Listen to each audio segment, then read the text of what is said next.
You're listening to a Weeby Geeks Network podcast. Another world, another time, in the age of wonder. There was once a dream. You could only whisper it. Anything more than a whisper, and it would vanish. A battle between good and evil. You don't know the power of the dark side. Where shall I find a new adversary so close to my own level? Try the local sewer. You know of the rebellion against the Empire? The Avengers, Earth's mightiest heroes. Peace means having a bigger stick than the other guy. One of these days, I'm gonna have a stick of my own. I'm Groot. Welcome to the Neverland Podcast. The podcast for lovers of Disney, Pixar, Marvel, and Star Wars. I'm glad you're here to tell us these things. Please welcome your host, Jeremy. I thought he'd be taller. Yeah, I can fly. All it takes is faith and trust. Well, if it isn't the Star-Spangled Man with a plan, what is your plan today? Up to Neverland!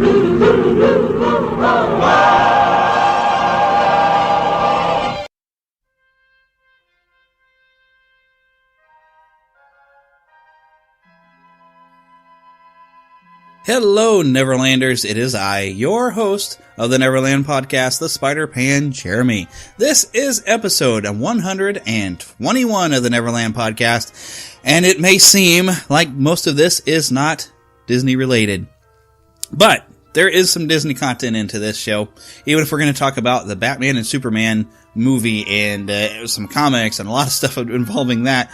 But I've got a story to be able to share you. There's some Disney-related stuff in here. In fact, when I move into the movie theater to go watch Batman vs. Superman here this Saturday, they played Let It Go in the bathroom. Well, I'm sure it was over the entire speakers. Otherwise, that's kind of funny, because when you go to the bathroom, you are, in fact, there to let it go. Okay, well, I'm going to get past that humor for a second. The other kind of fun thing, they showed the trailer for the new upcoming Marvel film, Captain America Civil War. And this was great. The guy in front of me did not know Spidey was going to be in it. Spider-Man shows up and he looks over at his friend and he says, I didn't know Spider-Man was going to be in that movie. I thought it was great. I almost wanted to lean forward and it's like, you must not spend a lot of time on Facebook or something, you know?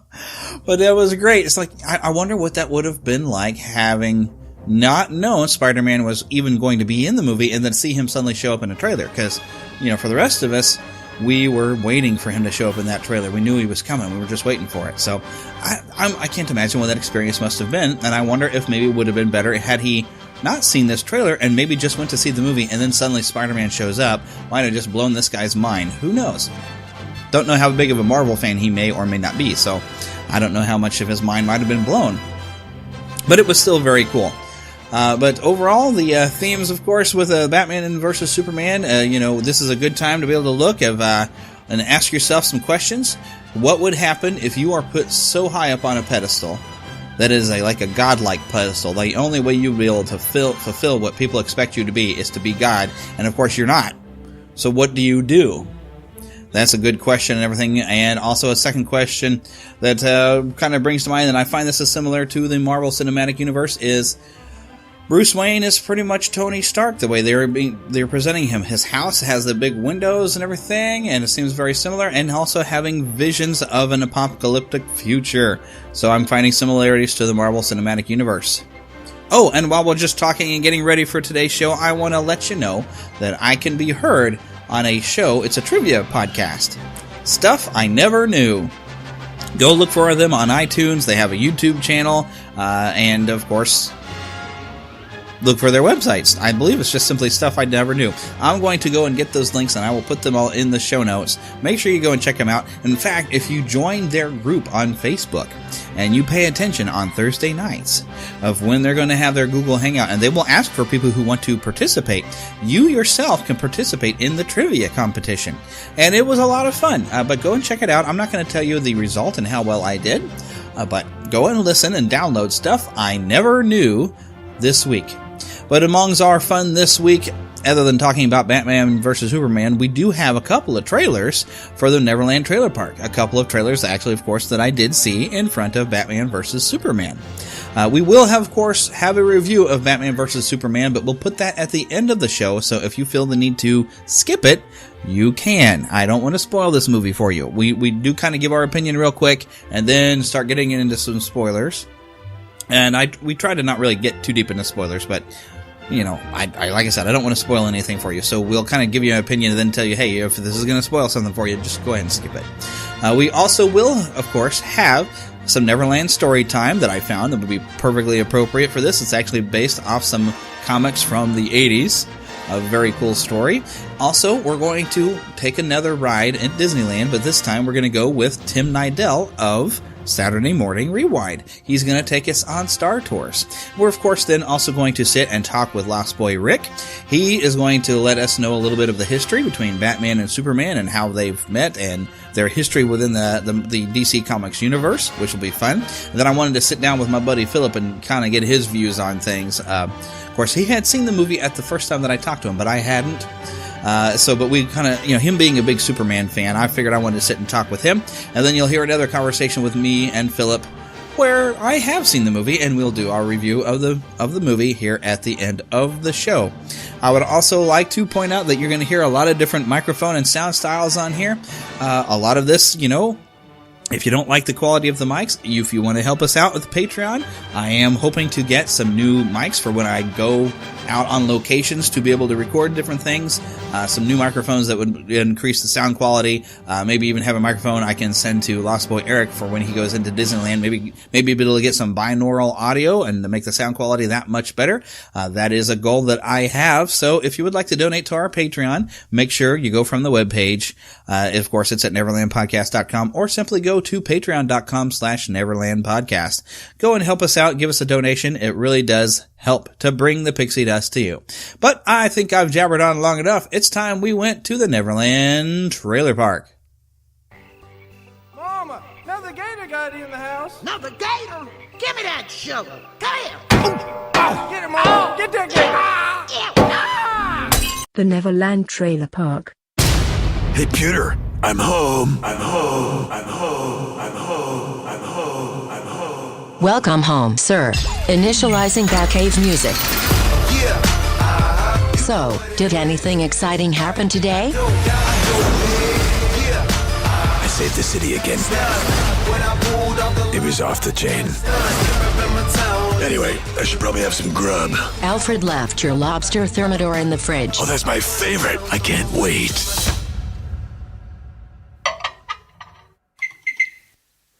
Not 20 minutes. Stupid.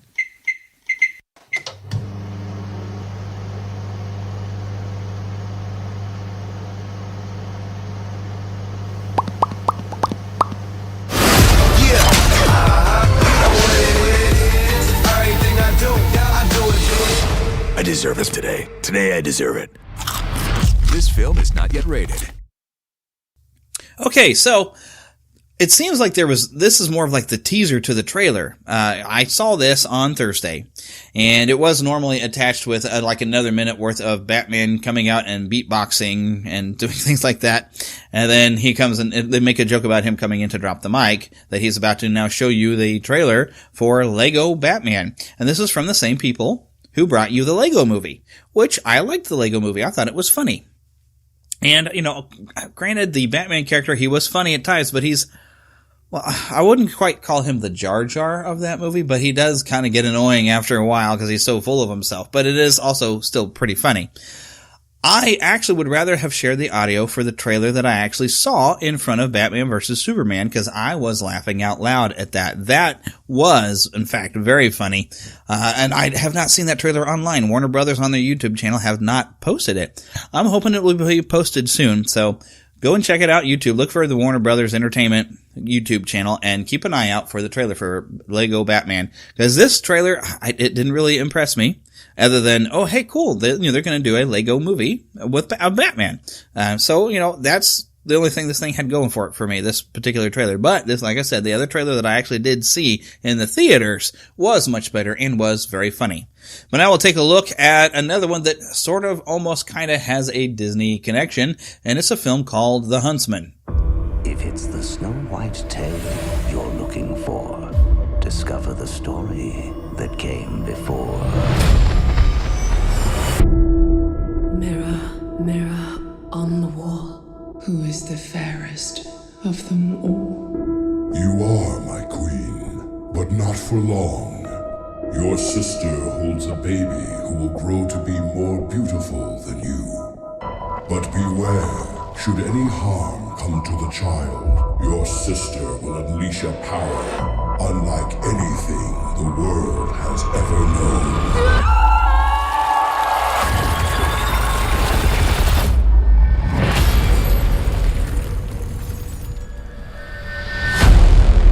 To escape the pain of her loss, the Good Queen built a fortress of ice around her heart.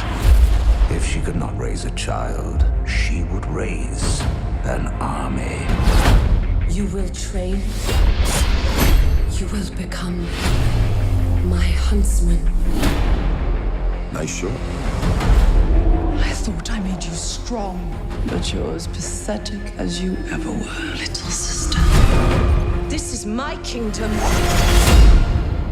Did you say something? With the mirror's magic, I'll rule the world. That mirror's an evil and dangerous thing. We have to destroy it. Together. I'm headed straight for the castle. They wanna make me their queen. What are you gonna do? Be the hero who defeats the mirror and saves the entire kingdom? Aye, pretty much.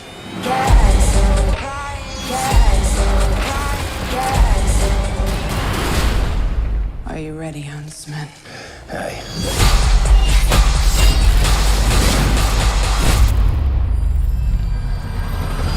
I'm stronger than all of you. Shall we find out? The story before Snow White. Okay, I don't know if this is a sequel to there wasn't there a movie called Snow White and the Huntsman, and didn't Chris Hemsworth also play in that? I didn't see it. I heard it wasn't very good. But this is Chris Hemsworth as the huntsman from the Snow White story, and they're trying to do a different twist, I guess, on a Snow White story and kind of give some backstory and have the evil queen's sister actually be the Ice Queen, maybe from Hans Christian Andersen's thing, but now that she can kind of be a good queen because now we've got Elsa as not being an evil Ice Queen.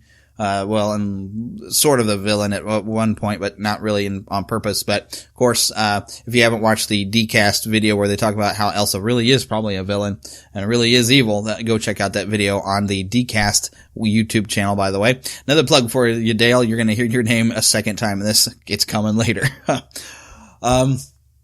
So this is kind of a weird take on Snow White, and I think they do have a warrior type of Snow White because they just label one character as a warrior. But the main, and I didn't really necessarily recognize any of the other actors other than Charlize Theron and Chris Hemsworth. And I think Charlize Theron, wasn't she the evil queen in that Snow White and the Huntsman? That's why I don't know if they're trying to remake it or if this is a sequel. I really don't understand what's going on with this. But apparently there are some producers behind the Disney film Maleficent who worked on this film, which, being that I absolutely hated Maleficent, that doesn't bode well for me going to see this movie. But it was a pretty cool trailer, and it did look good, and I don't know if I actually would go to see this or not, because like I said, I didn't see Snow White and the Huntsman, and this seems like it's supposed to be a sequel. I even said out loud after that trailer had shown in the theater, I said, didn't they already make this movie? Because there was like 2 alternate versions of Snow White that came out in theaters around about the same time. One had Julie Roberts as the evil queen, and I did see that one. I did kind of like it. That one was pretty good, and I cannot even think of the name of that one. But yeah, so here we go again. Another kind of weird, not quite Snow White film. But so I don't know that I'm going to bother going to see it, other than if somebody really wants me to review it here on the show, I guess I would go, but somebody may have to ask me to do it. I don't know.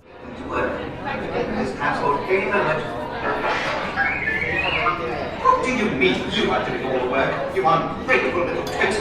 I've just about had enough of you. What's up, Neverland Podcast? This is Tim Nidell from Saturday Morning Rewind, about to take you on the newly updated Star Tours.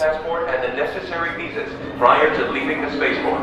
Passengers requiring assistance should visit the nearest spaceport information kiosk. Thank you. Jet us with doors, please. Level. Uska is in camp. Noris Akitana. Uska is very full one class. Oxman Skolto Konda. Sir.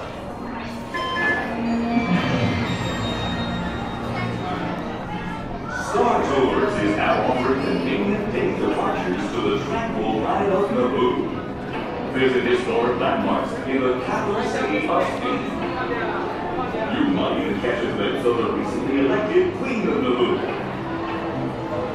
Or, if you crave adventure, you won't want to miss a tour of the once-hidden Gungan City. Grab a bongo and take your entire family to the mysterious planet Tor. Whatever your desire, you'll find on the Hey, who here is flying for the first time? Anyone? Is this your first flight? Don't worry. Is that a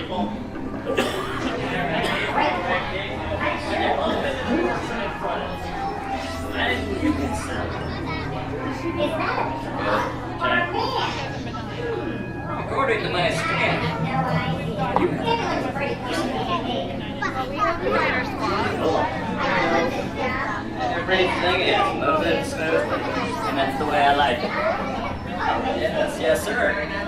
Oh, look at you. You look strong enough to pull the ears off a Gundar.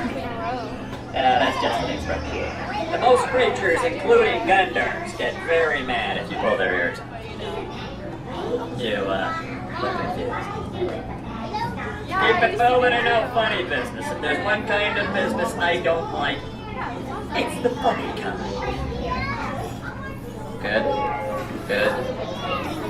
Wait. Put your food away. No, that's not fair. Put your lightsaber away. Oh, that's a churro. Then put your churro away. Churro. It's one of those funny words that just puts a smile on your face. What are you looking at? That's it.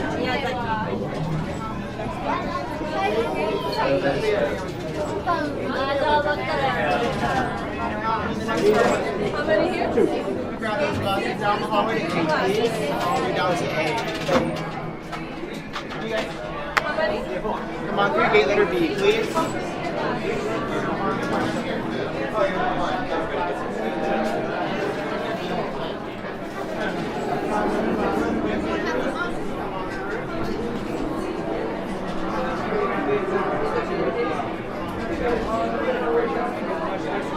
How many in your groups? 2. You're going to be inside row number 1, please. Row number 1. Thank you. Wait a minute, squeeze past them. Excuse me. Sorry. Excuse me. Questions. Don't hesitate to ask your Star Tours agent. I just received word that the captain is having some sort of technical problem. And that's why I'm the assistant analyst that you at the astromech. Don't you tell me to hurry you with the group number, please. I know exactly what I'm doing about it. Just your job, and I mine.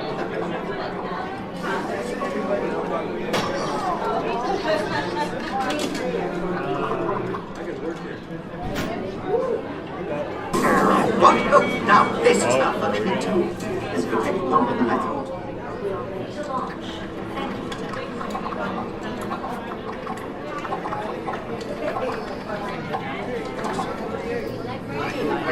schedule of part of units.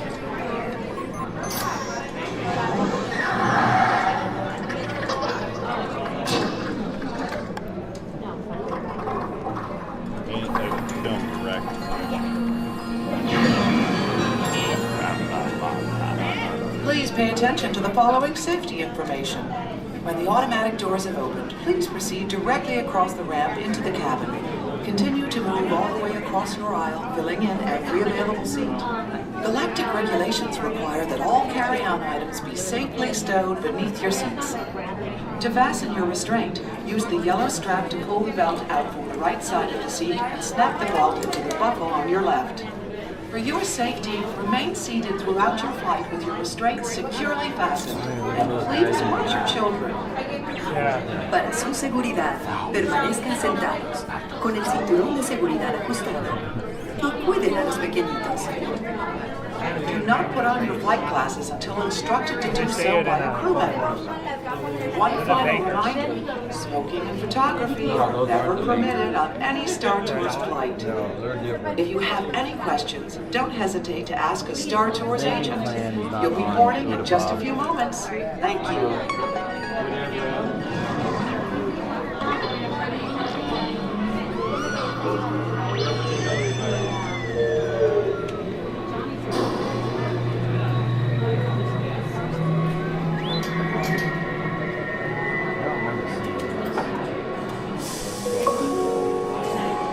All passengers, please prepare for immediate boarding.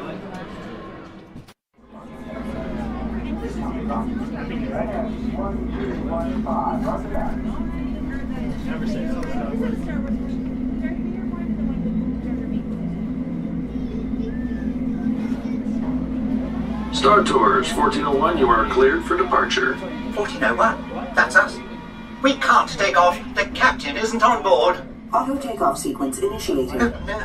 Excuse me. You don't seem to understand. I am not the captain. I am C-3PO. 1401, cleared for takeoff. Contact departure on frequency 429er. Wait!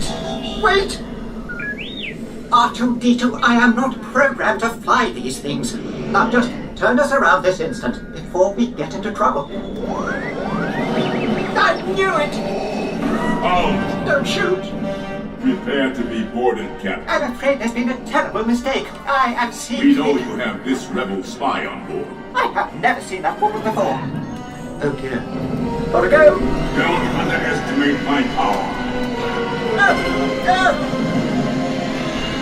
I want that spy! Guys, R2! Someone could get hurt!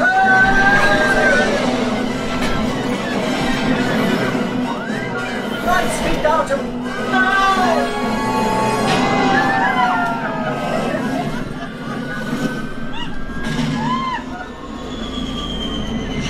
R2, I don't like the look of this. And it just got worse! Star Tours, what are you doing here? I have no idea! Then stay low. Why? It confuses their tracking. Put your shields up. If they work.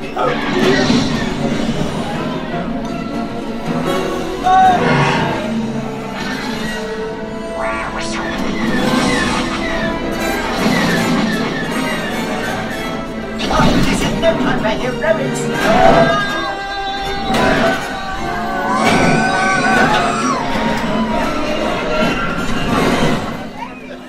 Thank the maker.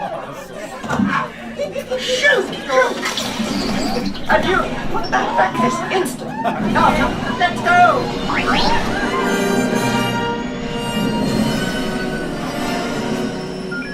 The transmission. BB-8, what are you doing here? Mission? What mission? He says he has vital information to deliver and needs our help. Well, we're not going on any mission. It's bound to be dangerous. R2, we're not going. Good luck. Wait! Where are we going? No!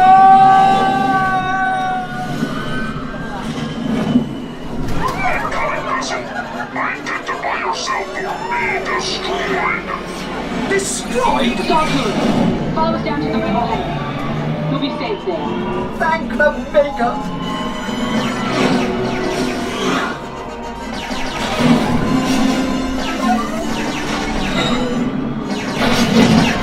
Wait, hey! R2, send out a distress signal! No!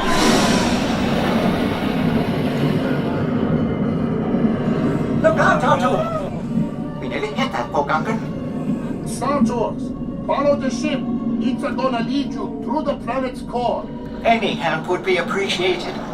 We are picking up some strange readings. Stay close. Oh dear! We are under attack! Ah! Oh, good luck, Star Tours. You are on your own now. On our own? Well...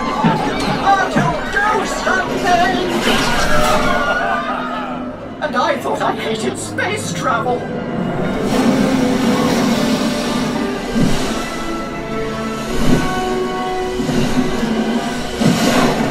Brakes! Brakes! Where are the brakes? Oh, thank goodness. Oh dear. I'm terribly sorry about that. Oh, come back here this instant and clean that up. We hope you enjoyed your flight, and we look forward to seeing you again soon. Please remain seated until the captain has opened the exit doors. You may then unlatch your safety restraints by pressing the release button on your left. Make sure you have all your personal belongings as you exit. Thank you for flying Star Tours. Bye-bye.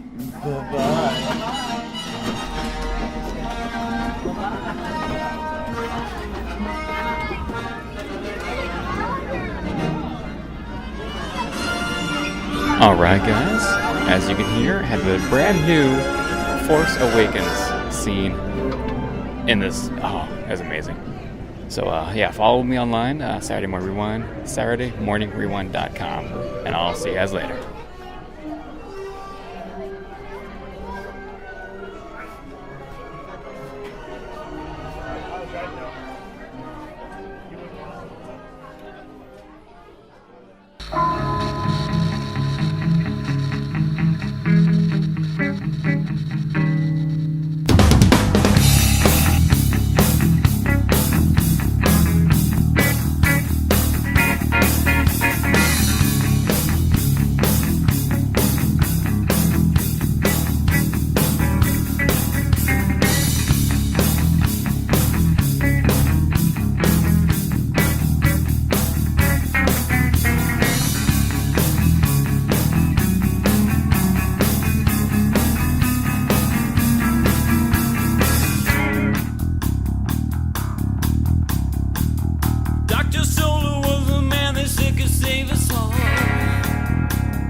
Take him out.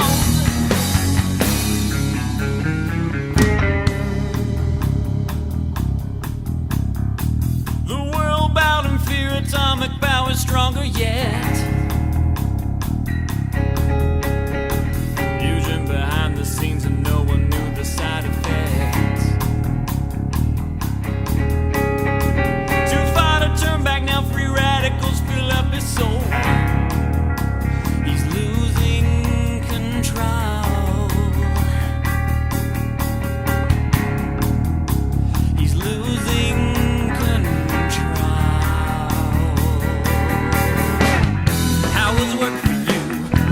So much to do. I ran into Batman. He couldn't understand. Said Earth was much afraid. Despite their world I'd saved. His voice raised to a shout. I had to take him out. Dr. Solar was the man. Dr. Solar was the man. Dr. Solar was the man.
the man.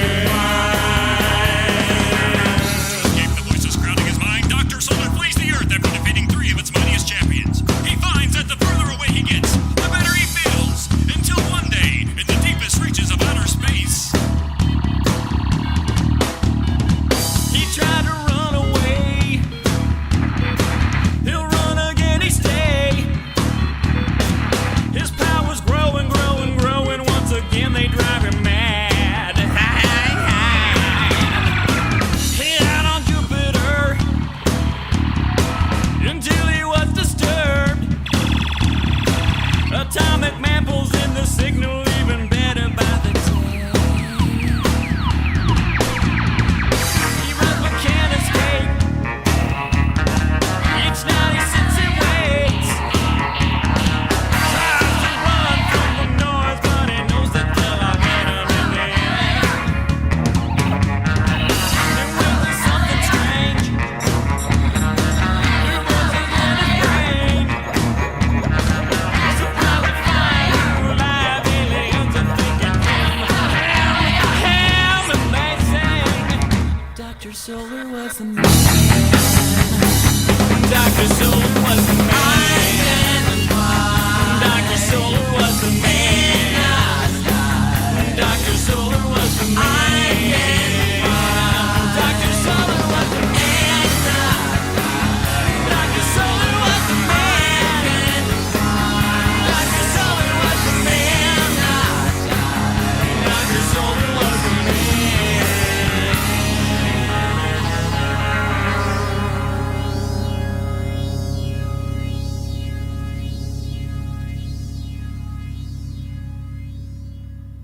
This is your Neverland story time. You can listen along with your MP3 device. You will know it is time to listen when you hear the chime like this. Let's begin now.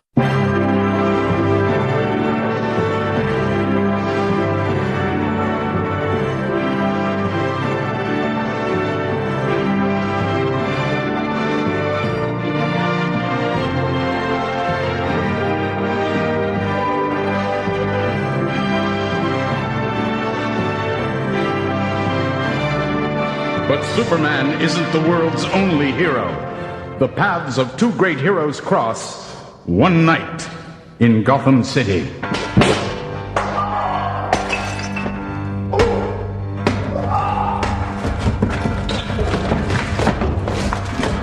You're wasting my time, Bull. You know how I hate having my time wasted.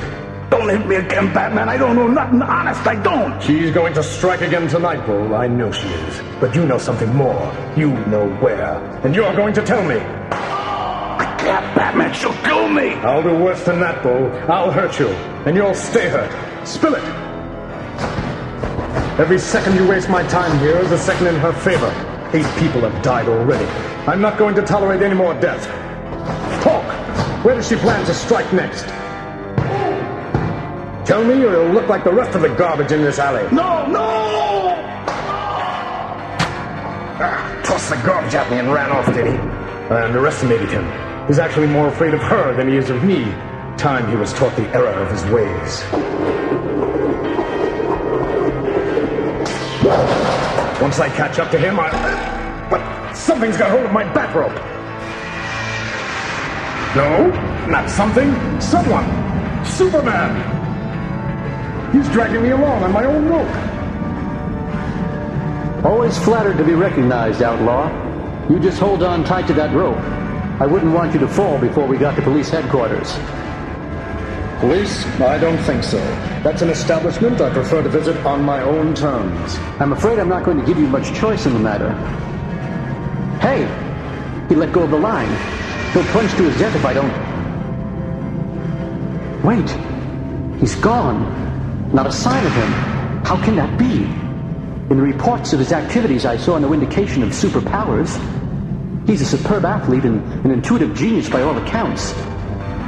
But I read nothing to suggest he could fly or move at super speed or turn invisible. Invisibility is a relative thing, Superman. Sometimes all it requires is wits and a matchless knowledge of the city. Batman.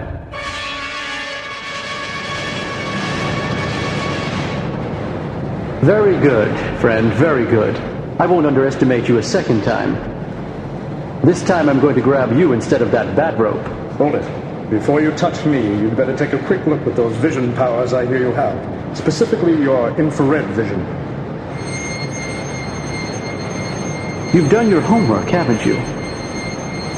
But you really can't think you're going to delay the inevitable with... What in the world? A simple force field, Superman. Invisible, intangible. Just like the force fields used in airport metal detectors. Only this one isn't keyed to detect metal. It's set to detect super-dense biological material. In other words, Superman, you. And you think that's going to stop me? You realize that I could have you behind bars before you even know you've moved, don't you? Of course. But since I read the reports of your debut in the Daily Planet 8 months ago, I rather expected we might cross paths and find ourselves at odds, given the differences in our methods. So I devised a way to stop you, Superman. If you penetrate the field surrounding my body, an electronic signal will go out instantaneously. That signal will detonate a bomb hidden somewhere in Gotham City. The explosion will kill an innocent person. What? You'd really do that? You'd place an innocent life in jeopardy just to stop me? What kind of an inhuman monster are you? It's a touch Machiavellian, I admit. But my end justifies my means. Hear me out. You've made quite a name for yourself since you went public, Superman. There's no doubt in anyone's mind that you're the #1 defender of this planet of ours. But defending a planet and cleaning up a city are two different things. You've got the underworld pretty much cowed in Metropolis, Superman. But Gotham City isn't your turf. It requires a different approach. Case in point. 6 days ago, a jeweler opened his store at 7:15 a.m. as usual. Only he very quickly discovered that things were not as usual. He'd been burglarized. All his precious stones had been removed. In their places, he found an odd assortment of metal trinkets. They all looked harmless enough. They would have been too if he hadn't touched one of them.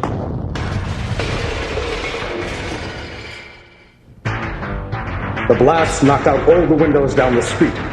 Over the next 5 days, the same particular signature turned up on 3 additional heists, each time with a unique twist. A poison gas bomb left in place of the Regency Emerald. 3 dead.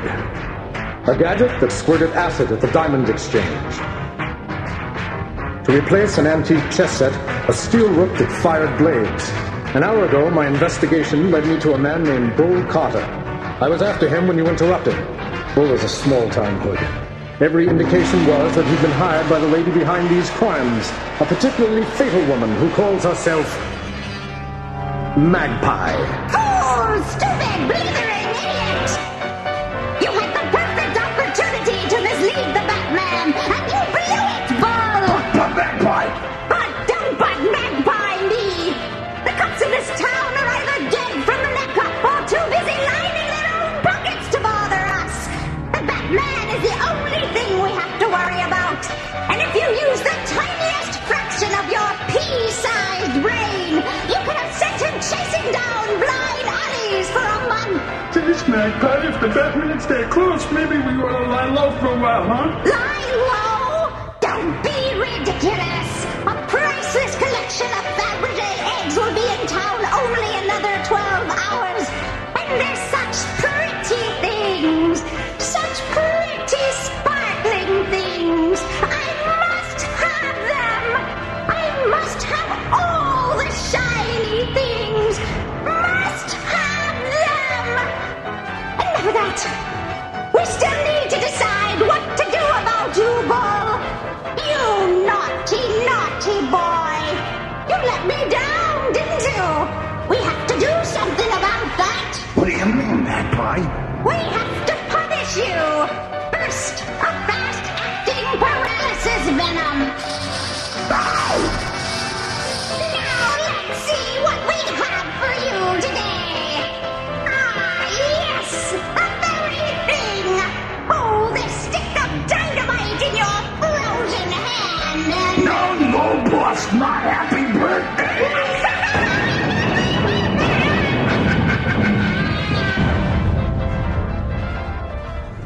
Without the info we hope to get from Bull, I'm back to square. Hey, am I boring you? Not at all, but my super hearing just picked up an explosion, and what sounds like a woman laughing. Magpie! She struck again! Come on! Let's see how good those superpowers of yours really are! Lead me to her! Very well, but you and I are not finished yet, Batman. There. The sound was coming from that building. The old Gotham Museum of Antiquities. But that's been derelict for years. There's nothing there to steal unless maybe she's not robbing the place. Boss, I just checked the roof cameras. The Batman's here, and some flying guy with a big S on his chest. S? The letter S? As in Superman? As in Superman. You've just added the last statistic to your body count. Don't just stand there, you two! Blast him! What'll do, boss? Are you kidding? That guy just punched through a stone wall. I'm getting out of here. Nothing phases him. He left my gun! Nice work, Superman. I caught the other one. Don't hurt me, please, don't hurt me. Magpie, it's time you and I had a little chat. No, Batman! You've only won a battle! You're not even close to winning the war! Ta-ta, son! That gas. It's like acid. It's eating everything it touches. Magpie's escaping. I can't go after her and protect the others, because I can't touch Batman. I'll have to let Magpie go for now, while I inhale all the gas.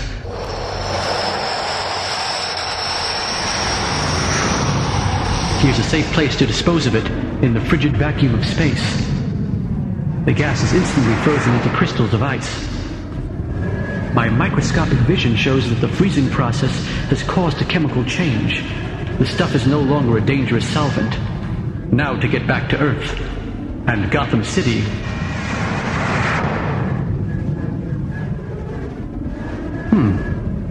Batman's left Magpie's goons tied up at her hideout.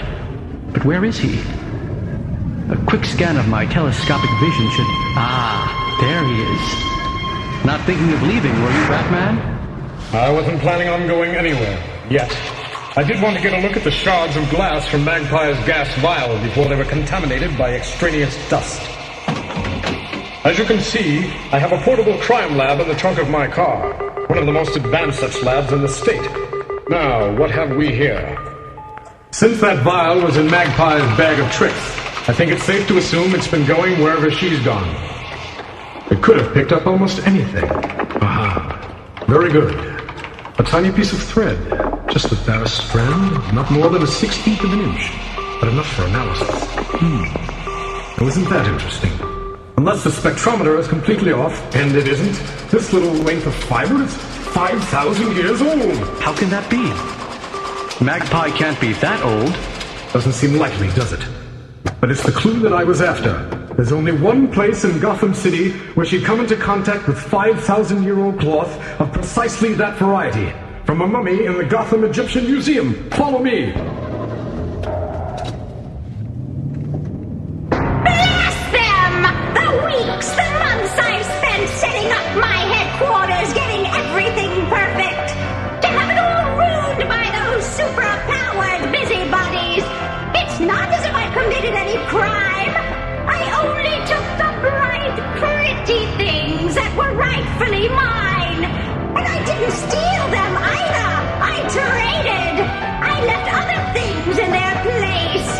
And if they were deadly things, well, why not? Those people had to be punished for locking away the bright, pretty things that belong to me. But now it may be months before I have such a clear shot at those Fabergé eggs. More like years, Margaret. You! But you're dead! No, Margaret, I'm very much alive. Alive enough to have deduced where you probably work. And alive enough to check the employer records of this museum and find the name Margaret Pye. My wig! Give it to me! It's not yours! It's mine! It's mine! It's mine! You can't! Can't have! Can't have the pretty things! Can't have the pretty! Strange to see her break down like that. I can't help but feel sorry for her. You think I don't? She's not a real criminal. She's just a frail human psyche that got pushed too far. You saw the psychological profile on her record. A little girl who loved pretty things, a trifle too much perhaps, who was taunted and called a magpie because of it, who educated herself, became a museum curator, and found herself having to watch over pretty things she could never possess. Yes, I feel sorry for her, Superman. But I feel more sorry for her victims. The police responded quickly to your anonymous call, Batman. There she goes, under custody. If we're lucky, she'll end up in a padded cell. If we're unlucky, she'll find herself a hotshot legal eagle and be back out on the street. You sound bitter, Batman. I guess you've got reason. I guess Gotham is different than my town. Yes, Gotham corruption reaches from the lowest sewers to the highest offices of City Hall. That's why you act outside the law. I don't like vigilantes, Batman, though I've been called one myself. But there is a job that needs doing here in Gotham, and you seem suited to the task of doing it. Then, if you'll excuse me... Not so fast. We still have the matter of the innocent life you placed in jeopardy. Oh yes, my bomb. Here you go, Superman. I had it tucked in my utility belt all the time. You? You mean it was your own life you were risking? Because I knew my plan was the only way to stop you, Superman. I also knew with your great powers, you'd probably be able to tell if I were lying. Well, I still won't say I approve of your methods, Batman. But good luck. The same to you, Superman.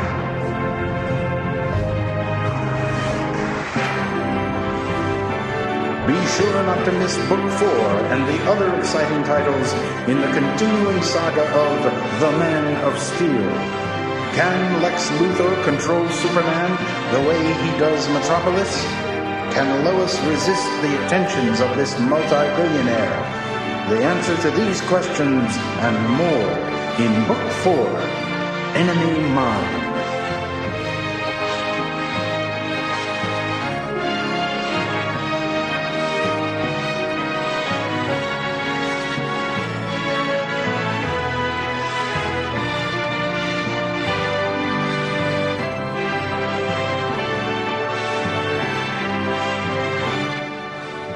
To Disney and beyond. Okay, Neverlanders, we have a Batman and Superman movie, and in order to really fully understand how big this should be, we have to go to our encyclopedia of all DC knowledge, Lost Boy Tricky Rick, because this is the guy that, if you have not been reading these posts that he's puts up there, the DC TV posts that we have, where all the Easter eggs, all the information you ever wanted to know about characters pop up in like Supergirl or Flash or Arrow or DC's Legend of Tomorrow, he puts them all in there. So he's just a font of information. So I figured, okay, if I want to understand the history, I got to talk to Rick. So hi, Rick. Hello. Because you are like the official DC encyclopedia. At least for you. Basically, whenever I have a question on something, I'm like, well, Rick will know. The first thing is this movie is fast and loosely basing a lot of its ideas on the old Dark Knight Returns by Frank Miller from 1986. Yeah, and I do kind of like the recreation of the famous artwork of Batman and the Lightning Bolt, where they kind of done that in the movie, and like, oh, hey, look, I recognize that. That was like one of the cover art bits. Well, and the classic armor scene with Superman, yeah. Yeah. The armor and the suit that they've created for this film is extremely influenced by Frank Miller's story. And before I get into the history, I thought I'd point out that big glaring obvious thing there. Yes. My goodness. And it's very Frank Miller toned. It's very, very dark and gritty looking through most of what I've seen in the trailers. And you've read my criticisms of that in the last year. Yeah, I remember you talking about that, I think. Yes. I don't think, if anything, grim and gritty works better for Marvel, but that's not what they're doing in films. And DC's not doing that in their TV shows, so why do it in their movies? Yeah, especially with Superman, because Superman is supposed to be like this icon, and to have him in a gritty type of style, it's just like, this doesn't feel like Superman to me. Well, it doesn't feel for a lot of people, and that's probably part of the reason why this movie is getting critically and fan base crap. Yeah, and I have a feeling after I've seen it, I'll have a little bit more to shovel onto it. but the thing is it is critic and fan proof because of what it is and some of the characters who make their first appearances in it. So I don't think it's going to do bad. I just think that we need to let Warner Brothers know we need to have things more based on the source material. But let's get to the gist of why you called me. Mm-hmm. And that is, let's start with the beginning. New York World's Fair Comics, 1940. Wow, long time ago.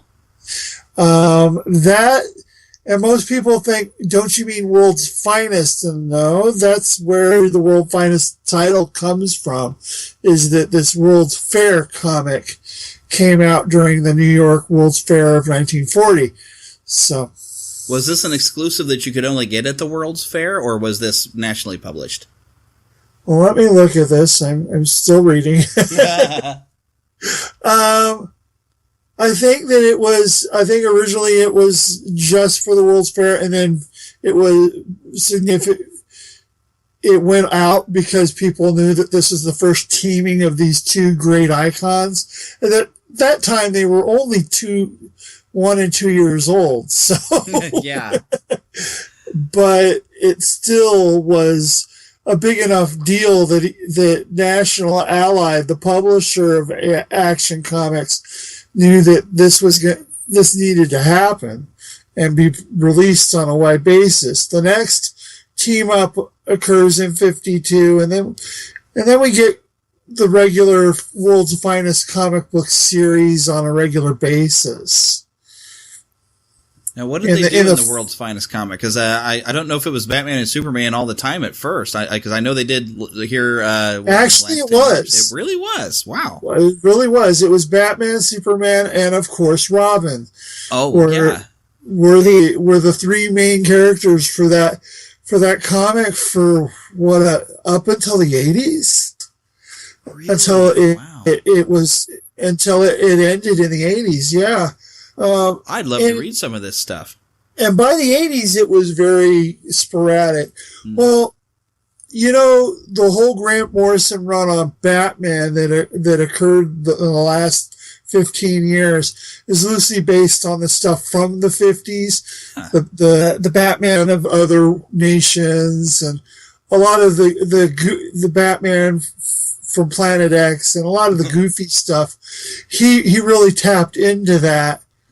And Superman's era from that is pretty much what most people think of when they think Superman. They don't think the Golden Age. Superman was more of a social crusader in the 40s, late 30s, early 40s. And then when World War II occurred, he became, fighting for the Allies. Mm-hmm. And then. And I've read some of those old stuff, and it was kind of cool. He didn't actually fly. It was literally leaping tall buildings in a single bound. He would leap, and it was, oh, golly, now I can't think of it. It's the same guy who animated Popeye. It was his animated series that thought, wouldn't it be easier if we just said he flies? Because when we show him jump on one side and we're showing him landing, it seems like he's flying. So they're the ones that actually said, why doesn't he just fly? Yeah, I know what you're saying. Yeah. I'm trying to too. My brain's, it'll come to me, but. Yeah, and now people are yelling at their iPhone or whatever and telling me exactly who it was. Well, Fleischer, right? Wasn't it? Fleischer, yes. Fleischer. Yeah. Fleischer. The Fleischer stuff. Yes. But the thing is, my problem is there's too much information, and I can't always access those things so quickly. It happens when you're pushing 50. But for a time, World's Finest was known for doing what was called imaginary tales, what ifs, or elseworlds, as they would be called today. and stuff like Batman of 800,000 AD and Super Caveman and Batman and Superman Jr. and yeah, and then of course we get to Crisis of Infinite Earths. Oh yeah, which resets everything. Mm-hmm. And when they relaunched Superman with the Man of Steel by John Byrne, they have a story in issue 3 that talks about the first meeting, and it introduces the villainous Magpie, who was in the Beware of Batman series that we just ended a few years ago. I think I've actually read this. I think they had it at a local library where it regave Superman's origin and actually let Jonathan Kent live. Yeah, and that's been what they've done. They killed him off about 5-10 years ago, but for most of the modern era, he's been alive and been a source of oh geez. He's been a source of advice and counseling for Kal-El.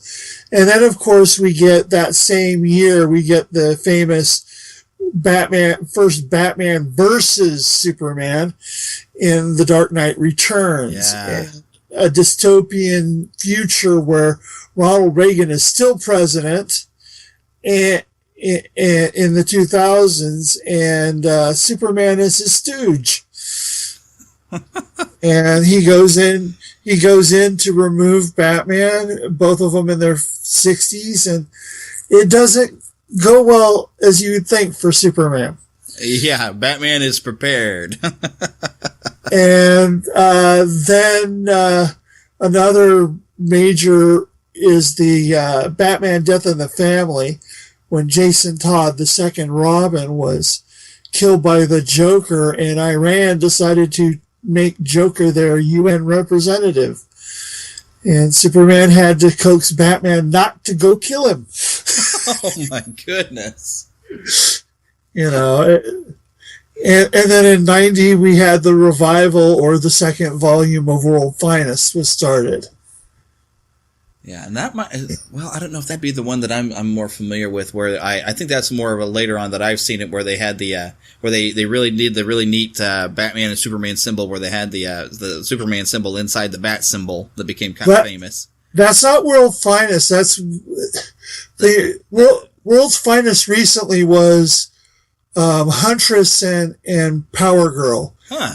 And they reverted them back to their original pre-crisis versions, where they were from Earth 2, where Superman and Batman were in business earlier. Basically they started Batman versus Superman, I believe, in the early 2000s. Yeah, I remember. I mean, Superman, Batman, or whatever. Not versus, but Superman, Batman. Yeah, it was a team book. Yeah. Well, one of the things I was going to bring is during that whole post-crisis, and I'm talking about just within the first few years of the post-crisis. They did a story in the very first annual for Action Comics, was a story called Skeeter, and they ended up running into a innocent little girl who turns out to be a vampire queen. And poor Batman has to deal with vampire Superman. Oh, wow. And it was drawn by Art Adams and written by John Byrne. And that was in 1987. And that, to give people my history with it, is I was in college during this period. I graduated in 86 from high school. So I'm in college during this whole reboot, and it was a big deal to me. And there were things that were done not well, and a lot of people bring up how they didn't reboot Hawkman from the beginning, and then there were things that were done well, like toning Superman's powers down, making it less about Kal-El masquerading as Clark, but actually having Clark masquerading as Kal-El. So, yeah, that was one of the things I thought was interesting when I was reading it, is they had where Clark, I think he saved the president's plane, and then he realizes, well, I'm going to have to disguise myself, and I hope nobody gets a good picture of my face, and that's when he starts wearing the glasses and stuff like that, and just doesn't let anybody get a good look at his face and avoids any photographs at the beginning. Well, and then, as I was saying, they did a third volume of World Finest around 1999, and then there was the Elseworlds story Batman Generations, which did Batman and Superman actually have been around since they were first introduced in the comics chronologically. Oh my goodness. And then you have the Superman Batman comics that started in 2003, first with Public Enemies, when Luthor, after his when he was president, deciding to basically turn Batman and Superman into enemies of the state. Yeah, and I think that's where Supergirl first gets reintroduced too, isn't it? Well, the third storyline, yeah. Oh, okay. Because she was introduced in Superman Batman, not Public Enemies, but soon afterwards. I think when they did the animated version, I think they stuck her story into the Public Enemies and they kind of put them together. No, they didn't. Oh, they didn't? Maybe I've just seen them both and I'm running together in my head. Yeah, they each of those was Boom Boom, but yeah. Yeah. Because I do remember I read them and I did see the animated movies of those, which they did a fantastic job translating that. But yeah, I guess it all ran together in my head. Yeah. And then of course we get to basically they've done everything from Batman and Superman versus Aliens and Predator. Yeah. To, various crossovers between the various characters since. And it's the big two. You're not, they're always going to mash the big three, to be specific. Yeah, the DC Trinity. and the new movie even did that. Oh, yeah, from the look of it.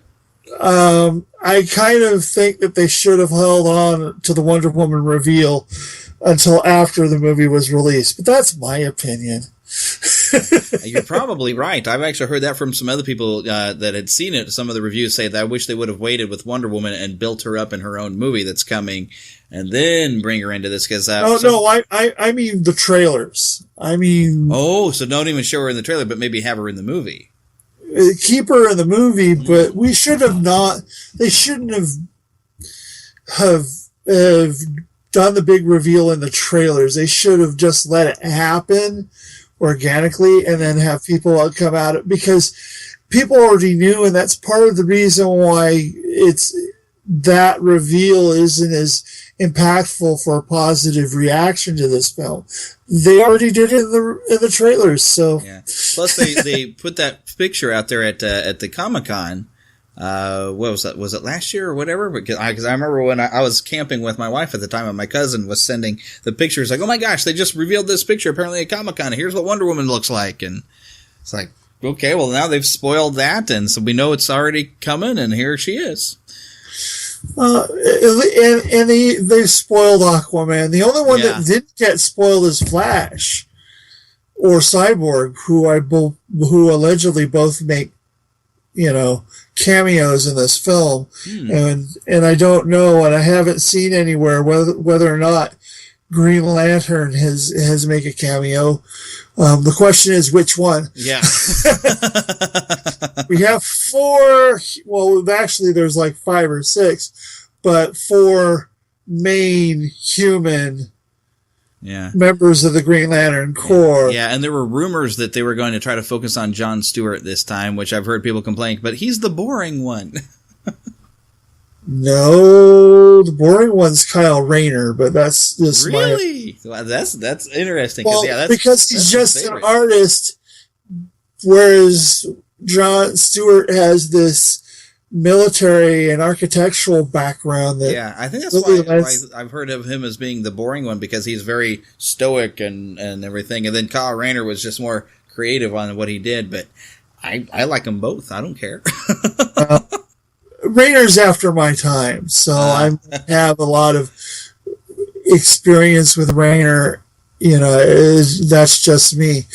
But the thing is, and Jon Stewart was there during the Crisis of Infinite Earths. Yeah, and I was first introduced to him from the Justice League series when it first came on. I hadn't heard of him until I saw him in there. I thought he was pretty cool on that.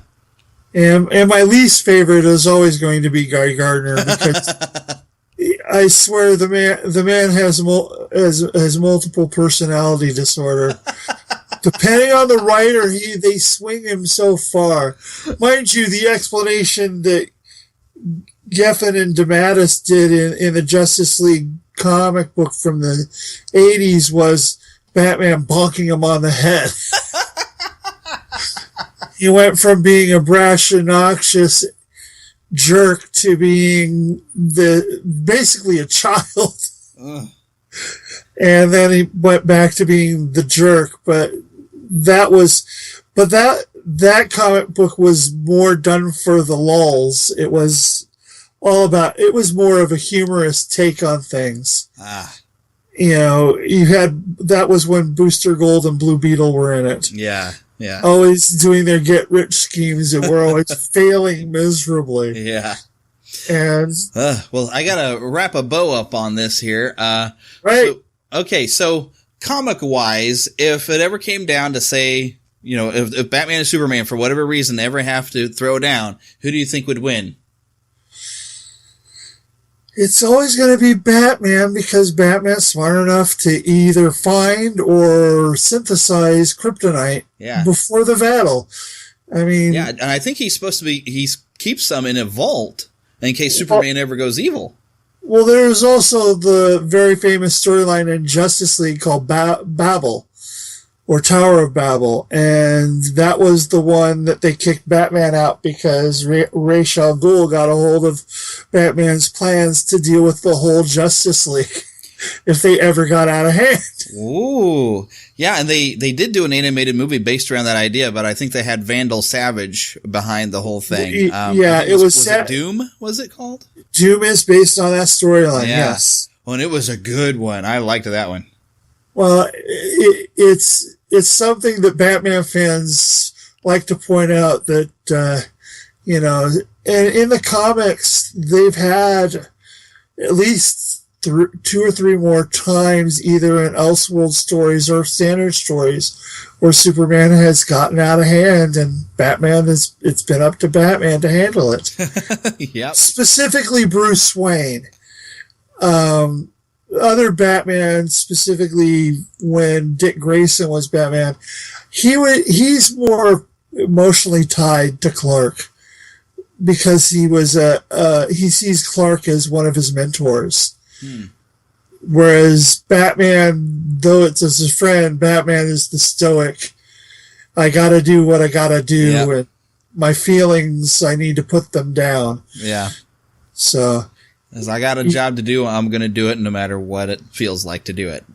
Yeah. And he's never shied away from being portrayed in the public as a villain, regardless of what really happened. Right. So you have a good day there, Jeremy. All right. And I at this point, I completely agree with you. In the comics, if I ever went down, and I've had kids on the bus even ask me that, and I said, well, Batman would win because Batman would keep that kryptonite around and he'd get it out. And when he knew that he had to face Superman, he would be prepared. Batman does not get into a fight unless he knows how to win it. Correct. Mm-hmm. You know, and the closest thing that Marvel has to Batman, and when I tell people this, they give me looks. And I say, well, you're looking at it wrong. You're looking at the world's greatest detective. I'm looking at the world's greatest strategician. And that's Captain America. Oh, yeah, I would agree with that. They're actually, did you get to read the Justice League versus Avengers thing where they actually have Batman and Captain America start to fight each other, but they realize they're doing the same moves and they're testing out each other and they get this mutual respect and they're like, wouldn't you rather go and actually find out who's behind and causing us to have to fight each other? And they're like, yes, I would. And I'm like, all right, team. It was awesome. Well, in the DC versus Marvel, that was the two that they paired up with. Yeah, it was great. I loved that moment. It was really cool. Well, that's the whole thing. Is they're both strategicians, mind you. Cap is more soldier, less detective, right? And of course, Batman's more detective, less soldier. But you get the idea. Yeah, they make a heck of a good team, and it's just too bad they're owned by different companies, so we couldn't see it more often, or even in a movie. That would be so cool. Well, it almost happened. Yeah, Joe Simon came very close to taking Cap away from Marvel. Oh yeah, I remember hearing about that. Yeah, even though Jack Kirby's family told him not to. Yeah. Because they finally got into a settlement with Marvel. Yeah. So, all right. Alrighty. Well, thanks for coming on and helping us to kind of get some history behind these two characters. Well, there's a lot of history. Yeah. There's over 75 years of history. They both celebrated their 75 anniversaries in the last few years. So. My goodness. Whew.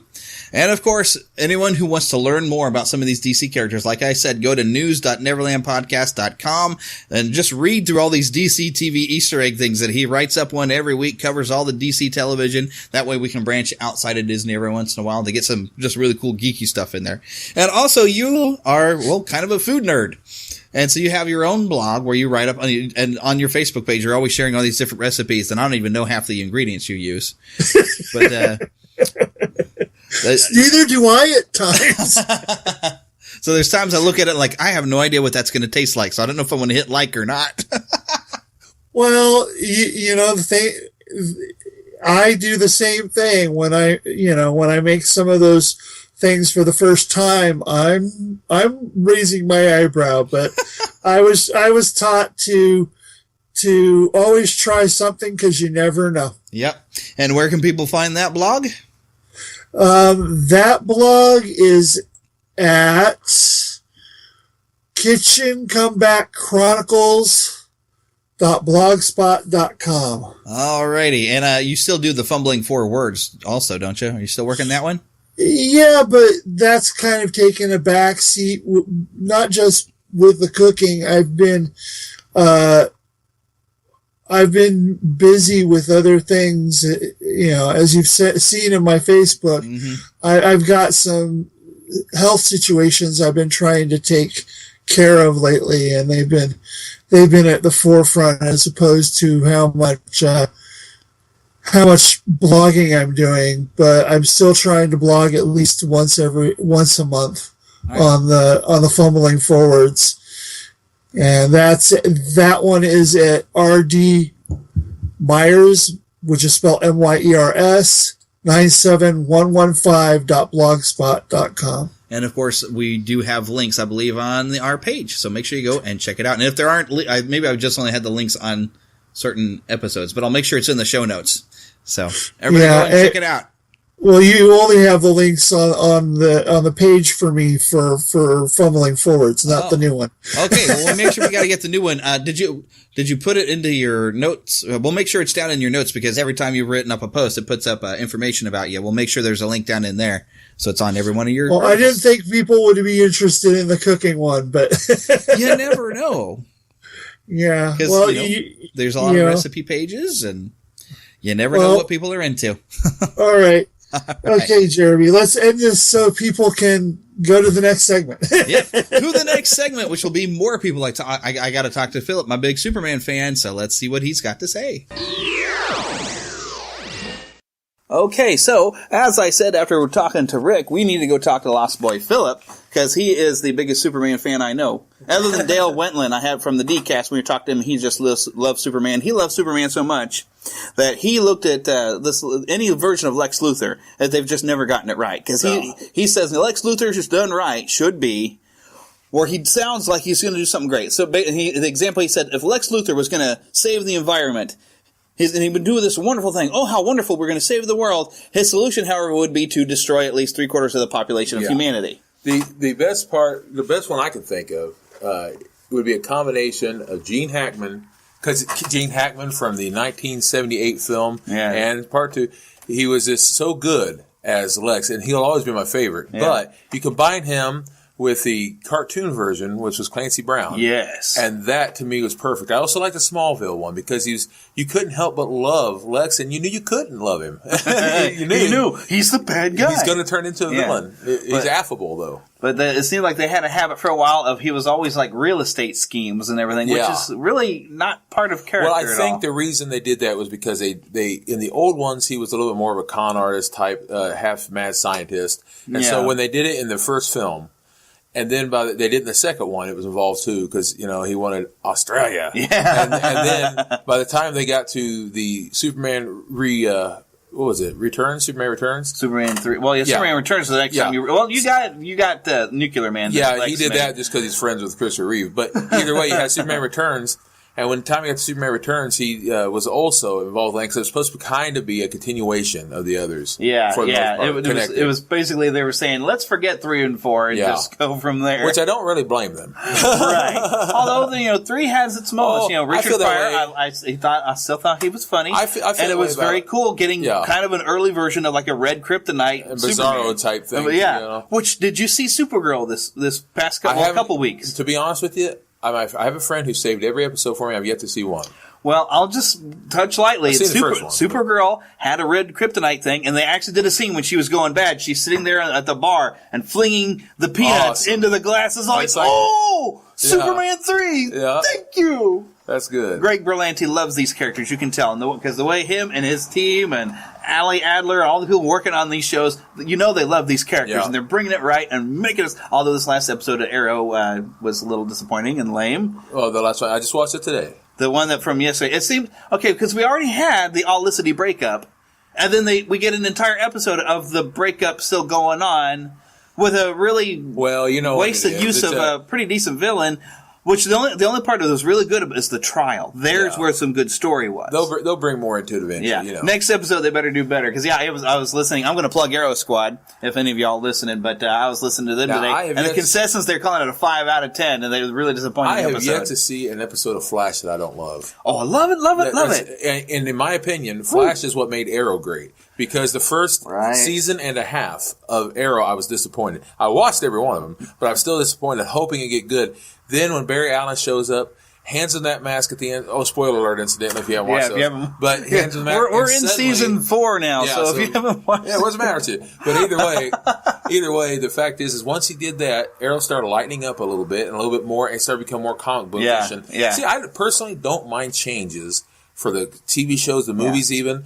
Even the Batman 1990, there's certain changes. The Joker wasn't the one who killed Bruce Wayne. I don't mind changes. What I hate is when they change who the characters are and how they behave and the basic origin story of what they are. That's what I don't like. Which I hear a little bit with, and I'm going to see this tomorrow, and I'll come and talk to you again for review, but I hear they've made Batman into a killer Batman. I say nothing. Okay, you say nothing, but this is what stuff I'm hearing. Yes. I'm also hearing that if the likes that you see in the trailer is pretty much what you're going to get. So if you liked it, you're going to like it. If you didn't, then tough. Yeah. He's like that. To me, and I don't want to say too much, but to me, and you'll think of this tomorrow, he's a combination of very little Lex with a whole lot of Edward Nygma and wannabe Heath Ledger Joker. Oh, that's how. Yeah, I can tell the wannabe Heath Ledger Joker is going to be the thing now because his voice, but you'll see. But it's better to aim for a Heath Ledger Joker than a Jared Leto, unless Jared Leto is just going to dazzle us and surprise the daylights. But I'm really not looking for Suicide Squad. I'm hearing lots of rumors about that Joker too, but I ain't going to say anything. We'll leave that be, and when we review it here in another segment, you all are going to hear very shortly. So the begging question though.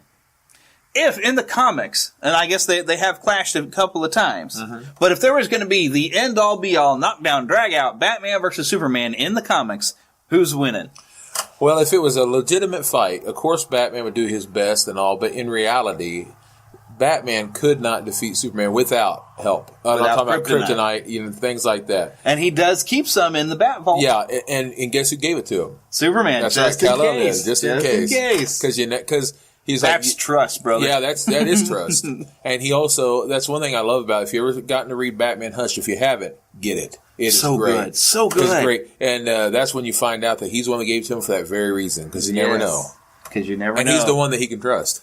Yeah, and I even recall in that Superman kind of encyclopedia from DK Books that you gave me, that actually there was a storyline that they went that he's got a bit of super ego that can jump up, and he can kind of rule the world. And I can't remember if it's supposed to be like an alternate reality or what was going on, but Superman was kind of ruling the world until he kind of snapped out of it. I believe that was kind of a what they call Elseworld type of thing, that kind of stuff. But they, I really like the way they usually do Batman and Superman. I love how they used to be called the world's finest. Mm-hmm. And I found out the history of that. Yeah, they had the comic book, and Robin was usually involved in the early ones. Yep. But the truth be told, in my opinion, and somewhat is my opinion, it's also fact, but fact is, Superman was the original superhero. People could say, "Oh, but what about Phantom? What about those?" Are pulp figures and pulp characters, but they're very cool. They're awesome, and I love them. But that's why they're called superheroes, because of Superman. Yeah. And Batman wouldn't be around without Superman. Because after they had Superman selling, they said, "Oh, we need another character." Exactly and here comes the good old Bob Kane. And to be completely honest, there's so many characters that everybody knows of Marvel, and I love them. But the fact is, if it weren't for DC, there really wouldn't be a Marvel, because there'd been no competition. But if it weren't for Marvel, DC wouldn't have had people to compete with and better themselves through the years. Yep. And so the only Marvel character I can think of who isn't somewhat of a takeoff on those two, for the most part, is Spider-Man. He's a complete original. Yeah. But even Hulk's not a complete original, because he's Solomon Grundy and others combined. So and Frankenstein, Frankenstein's monster was the inspiration. And Solomon Grundy was kind of the same thing. They said those kind of characters. That's why it's like, even them are very, but don't get me wrong, I love all the characters. Love them all. Yeah, I do. Exactly. Love them all. I do. I love in the Superman Batman, I've always dreamed of a whole bunch of films, but if I could make my own comic book series, I would make graphic novels, one based off of the George Reeves and Adam West, and I'd have one based off of, this would be my favorite one, Christopher Reeve and Michael Keaton. That would be so cool. Yeah, and then I'd like to do one based off the animated series, even though they used to have their own series. Right. But I would love to do that. I would love to have one based off of Batman, Batman Begins and Superman Returns. You have those two actor types, and then this new one, and do it the way I personally would do it. That's how I would do it. I say nothing. That'd be fun. I say nothing. I know nothing. I know nothing. Well, that would be the ultimate showdown. Yeah, that'd be fun. So who is it still Christopher Reeve was probably the best actor to ever play Superman, or is Henry Cavill, you think? The truth is, I love them all. Henry Cavill, or whatever his name is, he was one long time ago. I saw him at Count of Monte Cristo, and I said he'd be a good Superman someday. He was about 15 years old, and this is was he the main character? He was the main character's son. Oh wow! And I said back then, I told my aunt, I said he'd be a good Superman someday, and she's no longer with us, but she said, "Wow," she goes, "You're always looking for another Superman." So you bet. Yeah. Truth be told, always looking for a new Superman. Truth be told, I think that he fits the role as looks and stuff. But the truth is I believe. And if for any fans out there, Zack Snyder, to each their own. But I think Zack Snyder is horrible at directing and help writing Superman. He doesn't know the character and shouldn't have anything to do with him. Yeah, it seems they're trying to make everything grim and gritty, and it's not Superman. But I think that he looks the part. Anyway, but as far as my favorite, Christopher Reeve, because of my childhood, will have to be my favorite. Yeah, it's probably the nostalgia. George Reeves did the best he could, through his time. That was a lot of fun. But what I love about Christopher Reeve was unlike George Reeves, Christopher Reeve had a separation between Clark and Superman. Yeah. Much like the old cartoon, the old Fletcher's cartoon, the guy would go, "This looks like a job for Superman." Exactly. That was a lot of fun. Yes, that was really great. And then I'd have to say I love Tom Welling. I thought Tom Welling in Smallville, if only they would make a TV movie, like a reunion, a TV movie, that would Superman. That'd be a blast. I love when it ended. Problem is, I'm like, oh crud, now it's over. And anyway, it just was wonderful. Of course, the music John Williams music to me will always be the Superman music. Right. And I work out to it all the time. I mean, that's one of my themes, you know? Yeah, see, DC TV still to me is better than the current movies. Yeah, me too. Especially Supergirl and the Flash. You're going to meet this coming week. Yeah, which is weird because they're not the same channels even. But it's owned by the same. Yeah. CBS owns CW, so they can get away with it. I want to see that. It's going to be so cool. I will say there was one Superman. Not very many people have heard of him. He was the heavy-set Superman in this YouTube film I saw called Supers. I believe it was Glue Band Productions. By the way, aren't they the ones that they keep putting their ad at the end of every episode? Really? And if you were to look even at the MP3 file that you are currently listening to, you might see the property of Glue Band Productions. Yes, there was a few years back a heavy-set Superman and a heavy-set Spider-Man, and I thought it was interesting. Yeah, it was comedy gold for its own weird reasons. That's right. Well, I think that's your cue to return to the Fortress of Solitude, and we'll talk after I've seen the movie. This looks like a job for Spider-Pan. There'll be spectacle, there'll be fantasy, there'll be daring do and stuff like you would never see. Hey, a movie! Yeah, we're gonna be a movie! Starring everybody and me. Boy, I wish I were you people seeing this for the first time. Kermit, I got a great picture of the chicken! Oh, All right, so I've just walked out of Batman vs. Superman, and you saw it yesterday. I did. I saw it yesterday morning. And I was going in with extremely low expectations. That's good. Me too. But I think maybe that's why I liked it. But it actually got me hooked because we all know the story of things, of how Batman's parents were killed in front of him. And so they figure that I guess they need an origin. I like the way they actually started. Now, but we'll warn you now, there could be possible spoilers. I'll just say that I'm recommending it, and Philip probably isn't. Yeah, thumbs down for me, but that's because there's just too much Zack Snyder to it. Yeah. He changed an awful lot of every character in it. Okay. He didn't want Superman and Batman. He wanted his own characters. Yeah, but we'll stop there and say, okay, so that's the basics. I'm recommending. Philip's kind of saying, it's Zack Snyder. But I'm a little harder to please when it comes to those characters. That's true. So if you don't want any possible spoilers, skip to the end of the show. Because I'm putting this at the end. Okay, but now we can talk more. All right, now that they know. We'll try not to spoil just in case somebody's getting there, but we can still. Yeah. My least favorite thing of the whole movie has to be quote-unquote Lex Luthor. That was not Lex. Yeah, that was probably the only weak part. What he said and stuff and how he was written was Lex, but the way he was played was more crazy than it was like Lex. Wannabe Heath Ledger Joker and wannabe Riddler. Yeah. He was crazy instead of being brilliant. But yet everything the dialogue, his motivations and what he said sounded like Lex. I really hated the Superman as a god thing over and over and over and over. Oh, but there was a point to that. Well, no, I'm not just talking about this movie. I'm talking about having Jesus Christ behind Superman 1,000 times a Man of Steel. And they did the same thing in Superman Returns, unfortunately. I don't go to a comic book movie to be preached at. If I wanted that, I'd get behind the pulpit. Or go watch Zootopia. Zootopia is, everybody's going mad for it. And I actually had a little criticisms. I actually like that film. And I do like it. Yeah, I actually like that film. I need to see it again. But I did not like this one. But I will say that the thing that I did not want to see was Ben Affleck as Batman, and I actually liked him as Batman. Yeah, I'm actually surprised by that. Well, but that reminds me of what I was saying at the beginning, where I was afraid I was going to spoil something. But the beginning, because we all know Batman's origin, and I guess they figured they needed to reintroduce it. So, of course, and they got it out of the way in the beginning, but they actually presented it in a way, and it was actually important to the story later, but it actually got you emotionally involved with the character. Yeah. So I got to give Zack Snyder a little bit of credit for actually doing some things that he only shook cam a little bit whenever we had to. It's almost like we had to follow Lois, and it's like they didn't know which direction she was going to run, and the camera had to chase her. Yeah. That's anytime the shaky cam was like, Lois was running to do something, and the shaky cam happens. Like, well, this is Zack Snyder. Didn't you guys know where she was going? Why do we have to feel like we're chasing after? That's just part of his style. Yeah. But he didn't rely on it. Yeah. So I appreciated that. I like that they really did deal with the major criticism of Man of Steel. It's like, my gosh, Metropolis got destroyed. Yeah, so we both get Bruce Wayne at the beginning, getting to see him dealing with it, and makes it heartbreaking, with all the things going on the ground. But then at any point, something's going to get destroyed. There's always somebody that says, oh, well, we've got everybody out of there, or there's nobody there. So there's no casualties. Yeah. That's silly, The truth be told, I think his name should be Hack Schneider, but that's because he seems to think he needs to reinvent something that went strong for more than 75 years. Both Batman and Superman over 75 years old, and they're both strong without changing them. But that being said, one thing he did do, I liked Lawrence Fishburne much better in this one. Oh, yes, because he was he actually was the chief, which he was not in the first one. The first they one didn't really give him a chance to. Well, he was a slow spoken, and he wasn't the same guy. But Lawrence Fishburne did a good job. Ben Affleck did a good job. Jeremy Irons did a good job. Of course he did. He's Jeremy Irons. What isn't going to do?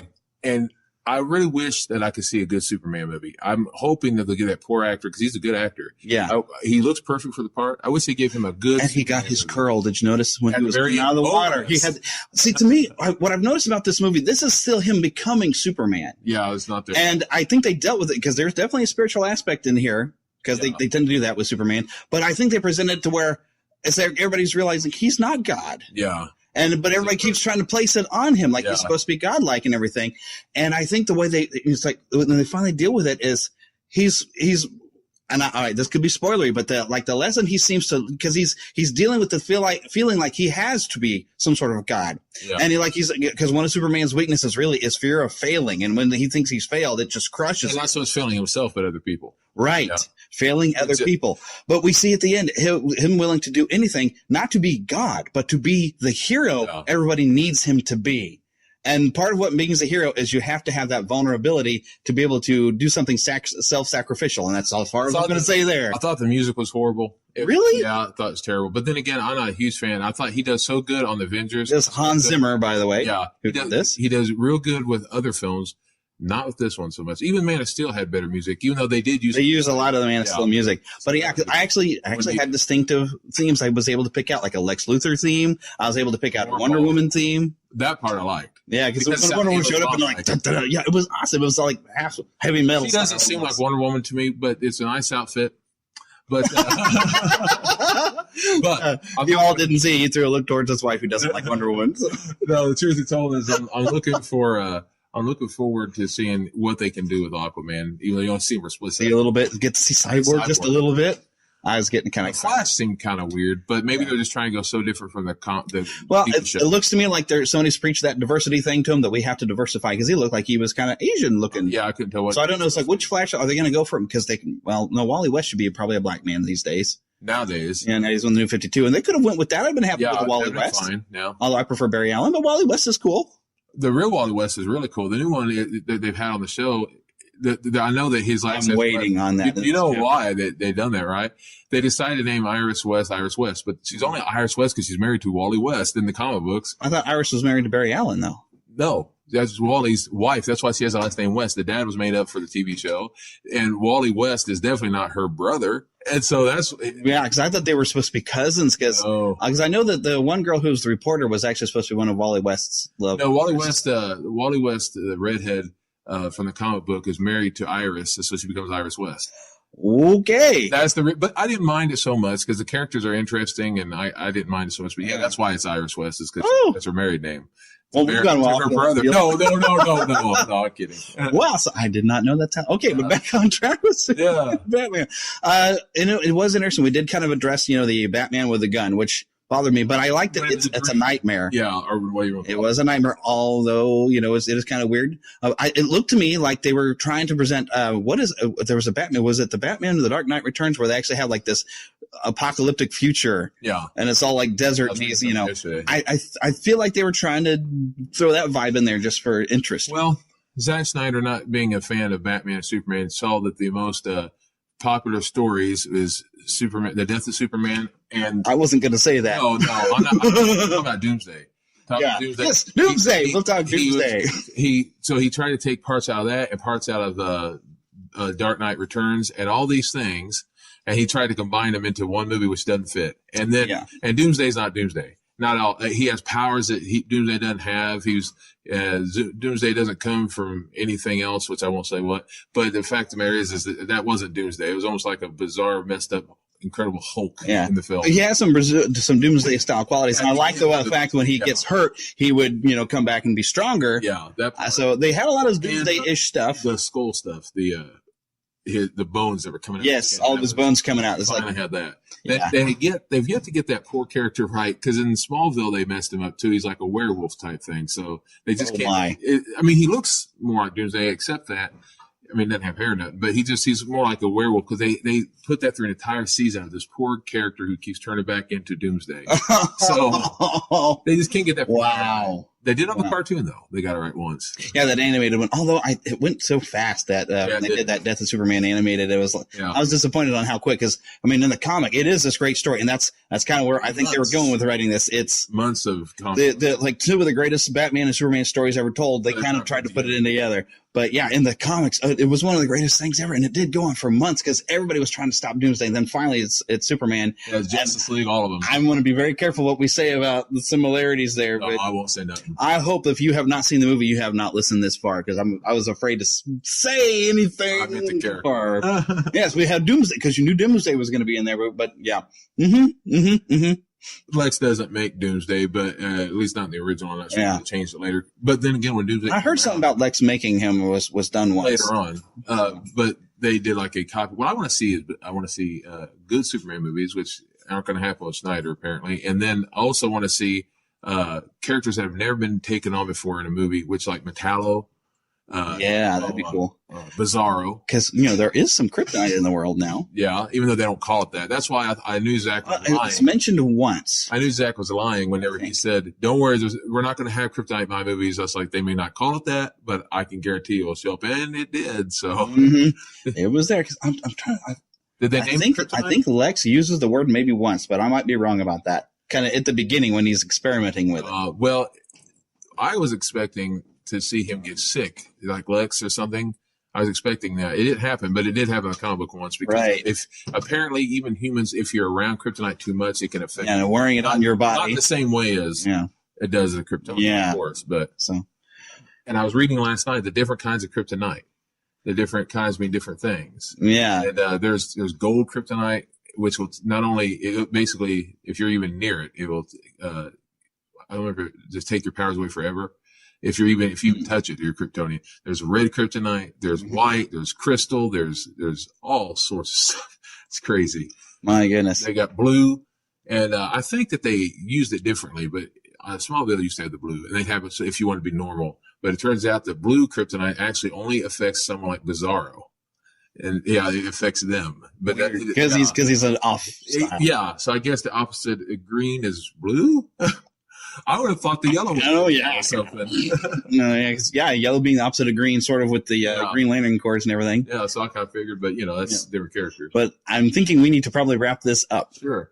Do you think that they're going to go right into Justice League, or do you think they're going to do another Superman movie before they do? Well, there is talk they were going to have a Man of Steel 2, which this felt like it was Man of Steel 2, which because they have to deal with things, and it did feel like they were finally listening to all of us saying, this is not what Superman's supposed to be like. I feel like they're trying to say, this movie felt like an apology from Zack Snyder to me. It's like, I know what I did wrong. Let me try to correct and try to fix what I did wrong a little bit.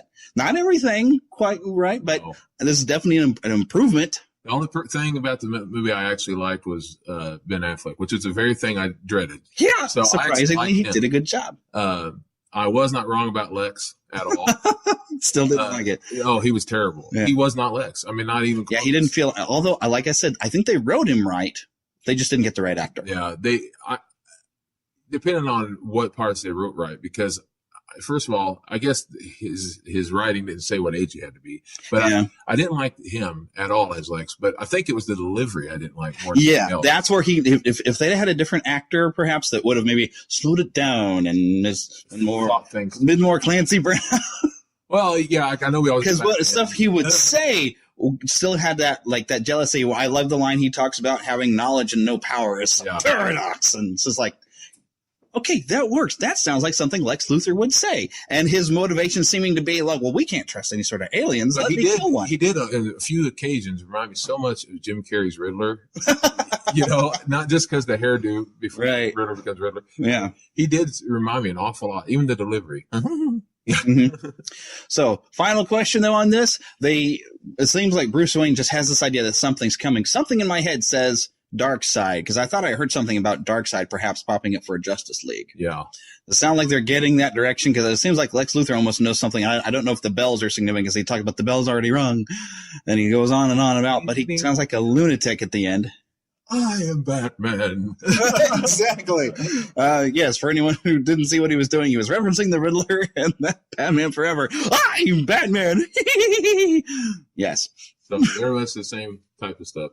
I probably, unless I can find a very cheap version, most likely will not see any more Zack Snyder films because I've yet to see one I liked, and I wasted way too much money on his movies. But this is the first one I actually did like. Yeah, well, that's all right. To each their own. If you like that, I feel like I'm rare because like everybody's been tearing it up, and I'm like, no, this actually was kind of cool. If you go in expecting dung and you come out with gold-plated dung, it's not so bad. But if you go in expecting a great movie, you're probably disappointed. This is the way I felt about Man of Steel, but that's where Man of Steel helped me a lot. Because I was prepared for something bad, and I got what I figured. But that being said, don't let anyone else's opinion affect you. If you like whatever it is, it's your opinion that matters. No one else. Yeah, go check it out anyway. Because I went in expecting terrible and was actually pleasantly surprised. And I think the Zootopia part of my problem is even though I liked it, I don't think I liked it as much as ever people. And I think it's because I was overly excited for it. I didn't realize I was going to get beat over the head with political correct message. You know what helped me with it was right before we saw it, we saw somebody criticizing it like crazy. And that kind of helped me to expect a horrible film and get something pretty good. And that's where, basically, if you want to see it, go see this new Superman Batman movie and expect a horrible film, and you might like it. And then send me some feedback. Let me know what you thought. But if you liked Man of Steel, you'll like this. So yeah, and I didn't like Man of Steel. Yeah, it wasn't the Superman movie I wanted, but I felt like this was going to be a gateway to the Superman movie I want next time. Yeah. And we'll see. We'll see. Okay, but we better call it right there. I haven't stopped yet. Go ahead. I was saying, I did like certain things about this film, and the thing I think I like the most is that finally his outfit, you could see color. Yeah, whenever he wasn't flying around in the dark. Mm-hmm. So we finally got some colors. Okay. And you having another thought? No, I'll see y'all later. All right.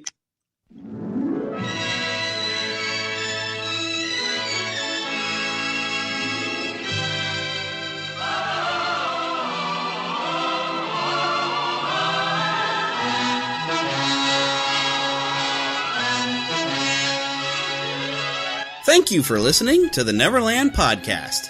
We invite you back next week for more fun and adventure. Until then, remember to keep a pixie in your pocket.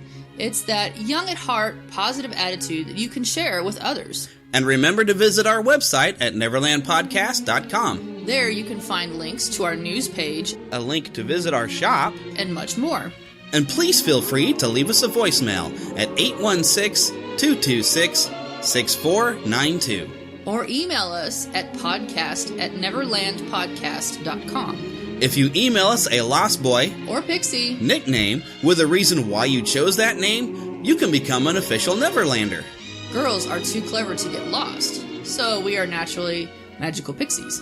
And be sure to follow us on Twitter at NeverlandPcast. And like our Neverland Podcast fan page on Facebook. We also have a group on Facebook for you to join. We also appreciate your support in keeping the Neverland Podcast up and running. Visit patreon.com/Neverland Podcast to donate to keeping the pixie dust alive. Copyright content featured on the Neverland Podcast is copyright of their respective creators and used under fair use license. All original content is copyright of Blue Band Productions. God bless.